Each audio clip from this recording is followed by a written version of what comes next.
Petronas sudah semakin terdepan, Pertamina lemot. Petronas terus mencipta sejarah di Surinam. Malaysia pecah rekod lagi. Ekspor negara kini mencecah 184 bilion ringgit. Tahniah Malaysia, tahniah Iran mengajak Malaysia untuk bekerjasama mengelola minyak. Kalau ranking negara naik, gaji rakyat naik. Saya tuh pintar banget tuh Perdana Menterinya.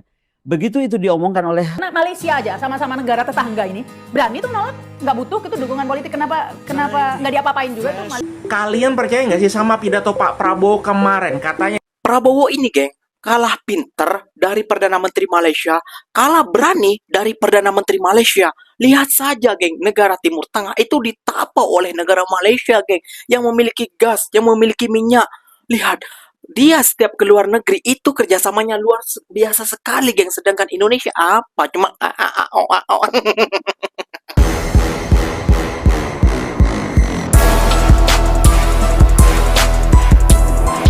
Assalamualaikum warahmatullahi wabarakatuh, geng. Berjumpa lagi bersama saya Iki. Gimana kabar saudara-saudara, sahabat-sahabat saya? Semoga kabar kalian selalu baik-baik saja, dilindungi oleh Allah Subhanahu wa taala, dijauhkan dari segala musibah dan diberi umur panjang. Amin ya rabbal alamin.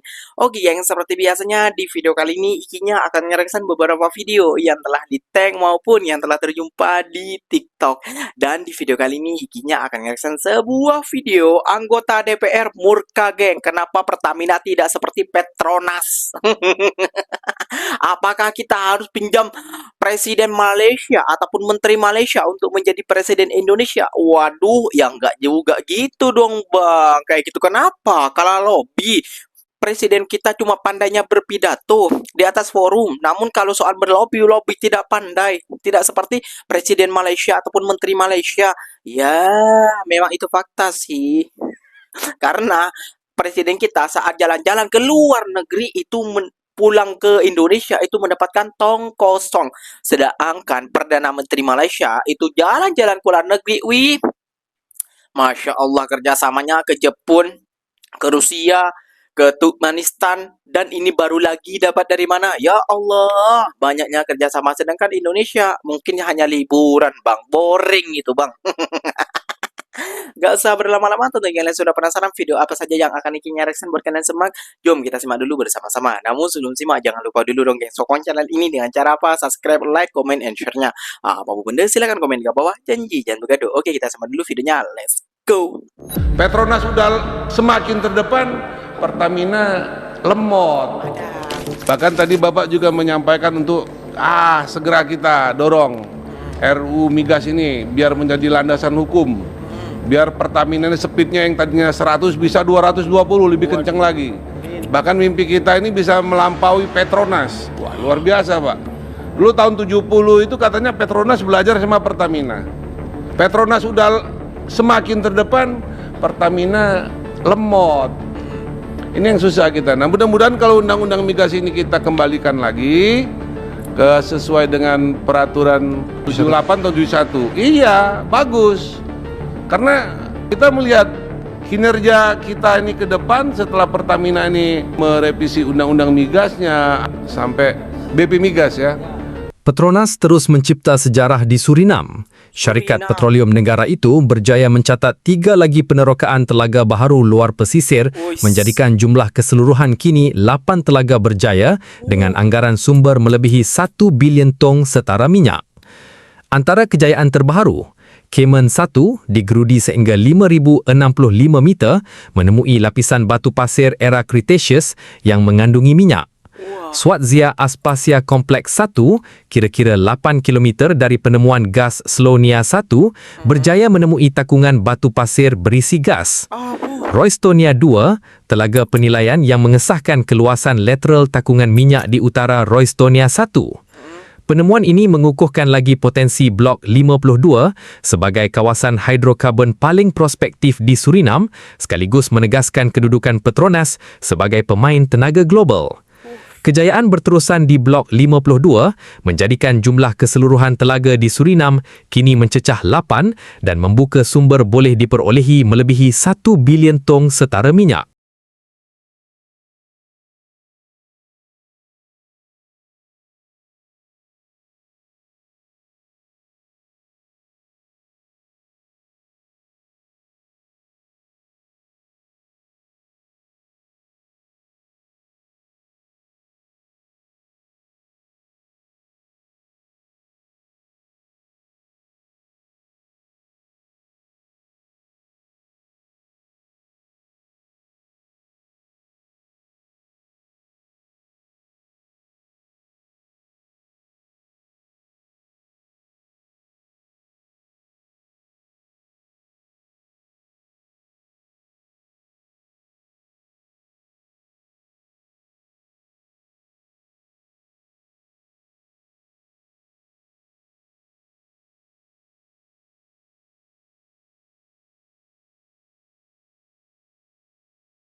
peran berteknologi tinggi ke negara ini.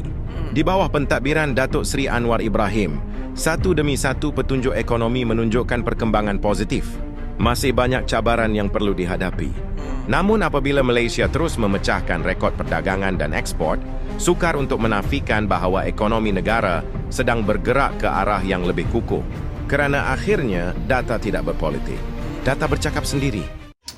Tahniah Malaysia, tahniah Iran mengajak Malaysia untuk bekerjasama mengelola minyak. Terbaiklah Kadang-kadang aku berfikir, kenapa tak mengajak negara aku? Indonesia pun ada Pertamina. Ya, Malaysia ada Petronas, ya. Indonesia ada Pertamina, tapi Pertamina di negara aku tu selalu rugi. Tapi cuba tengok Petronas ni ya, untung dia banyak. Jadi kenapa negara luar seperti Iran ni tertarik dengan Malaysia? Mengajak Petronas dia bekerjasama dengan dia. Sebab Petronas ni ada pengalaman Petronas ni terbaik ya. Walaupun Petronas dulu pernah belajar dari Pertamina, tapi pencapaian Petronas dengan Pertamina ya bagaikan langit dan bumi. Aduh. Pertamina rugi memanjang, ya. Mungkin itu alasan kenapa Iran ni tak ajak Indonesia. Kalau ranking negara naik, gaji rakyat naik. Malaysia baru melonjak ke tangga ke-15 dalam IMD World Competitiveness Ranking 2026. Daripada tangga ke-34 pada 2024 ke 23 tahun lepas dan sekarang ke-15 dunia. Ini pencapaian terbaik negara sejak 2015. Tapi ranking saja tak cukup. Yang penting, apa rakyat dapat. Bila Malaysia lebih berdaya saing, pelabur lebih yakin nak datang. Bila pelabur datang, syarikat boleh berkembang, kilang boleh dibuka, peluang kerja pun bertambah. Bila kita tarik lebih banyak industri bernilai tinggi, kita boleh cipta lebih banyak kerja berkualiti dengan gaji yang lebih baik. Sebab itu, daya saing bukan sekadar nombor dalam laporan. Ia tentang kerja, tentang gaji, tentang peluang untuk rakyat bina hidup yang lebih baik. Kita patut raikan pencapaian ini. Tapi kerja belum selesai. Kita kena terus kurangkan kerenah birokrasi, percepat transformasi digital dan AI, dan pastikan rakyat Malaysia ada kemahiran untuk rebut peluang ekonomi baharu. Sebab akhirnya, matlamat kita bukan sekadar ranking naik. Matlamat kita ialah lebih banyak pekerjaan, gaji yang bermaruah, dan masa depan yang lebih cerah untuk rakyat. Habis ya geng ya dengan negara Malaysia ini. Semua yang memiliki gas, memiliki minyak di negara Timur Tengah, negara Eropah, negara ASEAN itu ditapau geng dengan oleh Petronas, oleh dengan negara Malaysia ini geng. Ya pantas saja geng para anggota DPR kita murka, bahkan rakyat kita juga murka geng. Contohnya seperti Iki. Kenapa Petronas bisa sedangkan Pertamina tidak bisa? Karena geng menurut pandangan Ikinya hanya satu pandangan Ikinya geng, kelincahan pemimpinnya. Pemimpin Malaysia itu sangat lincah geng, sangat pandai berlobby, sangat pandai. Deal 20 tahun. Deal 20 tahun, pokoknya di 20 tahun lah. Dia jalan ke sana 20 tahun, Indonesia jalan ke sana. Ditolak, ke Perancis ditolak, aduh, dubesnya ditolak, aduh. Ke ini, ke Rusia nggak dapat apa-apa. Ya karena kenapa? Ya karena geram mungkin Putin. Kamu nih dah bergabung dengan BRICS, malah pilih Board of Trade. Ya udahlah, aku bagi Malaysia aja. Malaysia nih top marko top pokoknya gitu ya gengnya. Suriname, Iran, Rusia, Jepun, mana lagi Perancis dan lain sebagainya. Wih, sangat akrab kepada negara Malaysia, geng. Karena Malaysia apa? Netral, tidak takut dengan negara barat. Wah, tepuk tangan dong. Oke, geng, Ikinya akan meriksa beberapa video lagi. Jom kita simak dulu bersama-sama. Saya lagi ada di negara yang mirip dengan Indonesia, sama-sama Melayu, sama-sama mayoritas Muslim, bahasanya juga mirip ya. Tapi nggak semuanya sama, ada yang beda. Bedanya apalagi ini di belakang saya ada sungai Kali Jagir ya, ini kayak kali ya, tapi dibuat trek lari taman sebesar ini. Di sini kesejahteraan juga saya lihat bagus ya, karena banyak mobil-mobil mewah di jalan, jarang dijumpai sepeda motor, mobil-mobil seperti BMW, merek-merek ternama banyak dijumpai di sini dengan mudah ya. Kalau cari pekerjaan rata-rata penghasilannya bisa 2.000 ringgit kalau nggak salah ya, 2.000 ringgit ya, ditempel-tempel untuk pekerjaan biasa.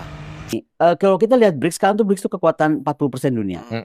Dan di situ kan bukan cuma Cina dan Rusia, kita lihat ada Ada, India, iya. ada Brazil, Iya. yang betul-betul dulu ini adalah the power of global south lah, Iya. ya kan? Nah, mesti kembali kita lihat, Rusia ini kan sakit hati gara-gara Ukraina.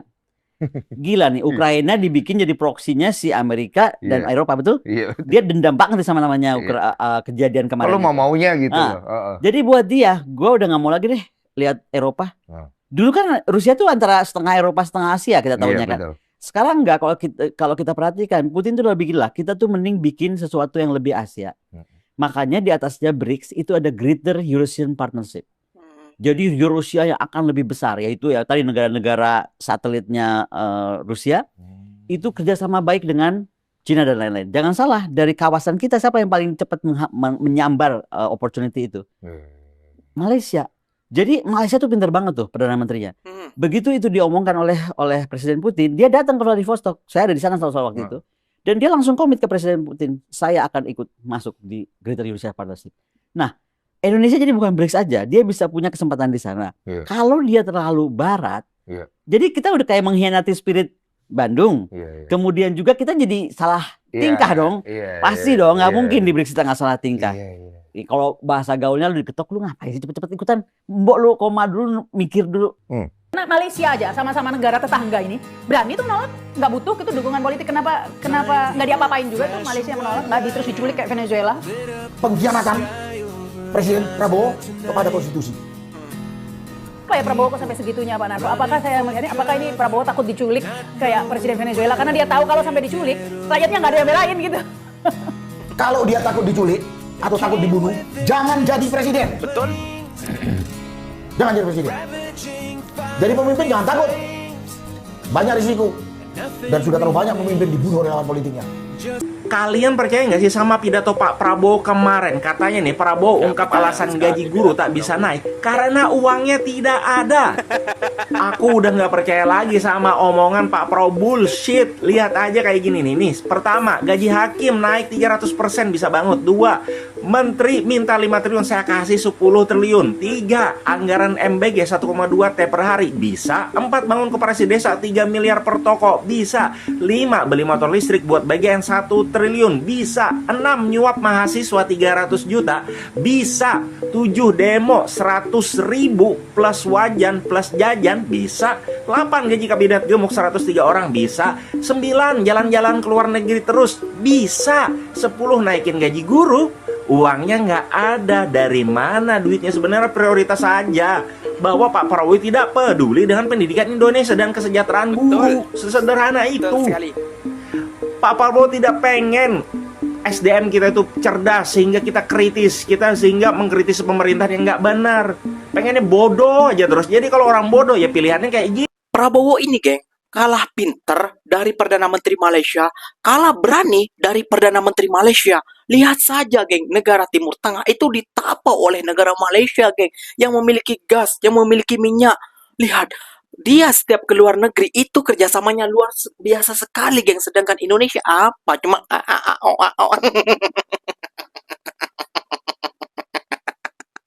ya kayak gitu, geng.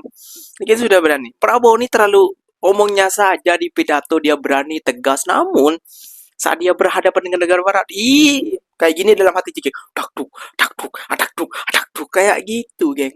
Jadi kayaknya selalu bilang Prabowo ini udah kalah cerdas, kalah pinter, kalah berani juga. Makanya dengan negara Malaysia, negara-negara yang memiliki minyak ditapau, berani dia bekerja sama dengan negara Malaysia. Kenapa demikian? Ya karena negara Malaysia itu bergabung dengan ini oke, bergabung dengan itu oke, kerjasamanya oke, karena dia lobbynya tuh sangat oke, geng. Kayak gitu ya, geng, ya. Dia seakan-akan kalau kita cemis, tahu cemis kan, main volley itu cemis kayak gitu ya, gengnya, dia bisa menangkisnya. Itulah negara Malaysia. Sedangkan Indonesia, wih, takut, geng, sebelum main aja udah takut. Cemen. Oke, geng, mungkin videonya sampai di sini saja. Semoga video ini bermanfaat dan semoga kalian suka dengan video-video ikinya. Terima kasih banyak buat kalian yang telah like, comment, and share-nya. Apa benda silahkan tulis di kolom komentar. Ikinya pamit undur diri dulu. Wassalamualaikum warahmatullahi wabarakatuh, geng. Berjumpa lagi tahu di mana di next video. Bye bye.